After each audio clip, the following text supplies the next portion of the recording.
বাংলাদেশের ফুটবলে যখন একটা ইতিবাচক একটা দিক ঘটলো, তখন আবার একটা নেতিবাচক দিক কিন্তু ঢুকে গেল।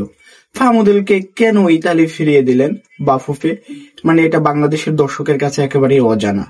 আর অজানার কারণে এবার লং মার্চের ডাক দিয়েছেন। ভারতের বিপক্ষে জাতীয় দলের একাদশে থাকার কথা ছিল ইটালিয়ান এই ফুটবলার।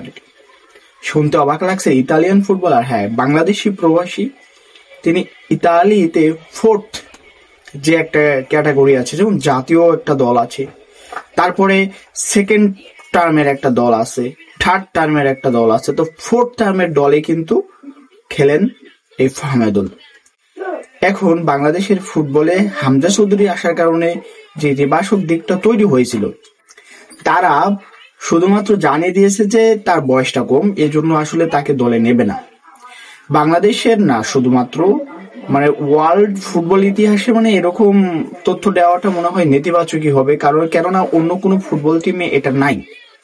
হ্যাঁ, একজন নতুন প্লেয়ার, তার বয়স কম বলে সে খেলতে পারবে না, তার স্কিল আছে কিনা এটাই শুধু দেখতে হবে। তার যদি স্কিল থেকে থাকে তাহলে সে ছোট হোক, ফুটবল তো খেলেই ছোট বয়সে। একজন ফুটবলারকে ফিরিয়ে দেওয়ার কারণে বাংলাদেশের মানুষ কিন্তু খুবই রাগান্বিত এবং তারা লং মার্চের ডাক দিয়েছে। শেষ পর্যন্ত দেখা যাক কি হয়, তাকে ফেরানো হয় নাকি হয় না, সেটাও কিন্তু দেখার বিষয়। তবে ফুটবলে যে একটা ইতিবাচক পরিবেশ সৃষ্টি হয়েছিল সেটা কিন্তু নষ্ট হয়েছে।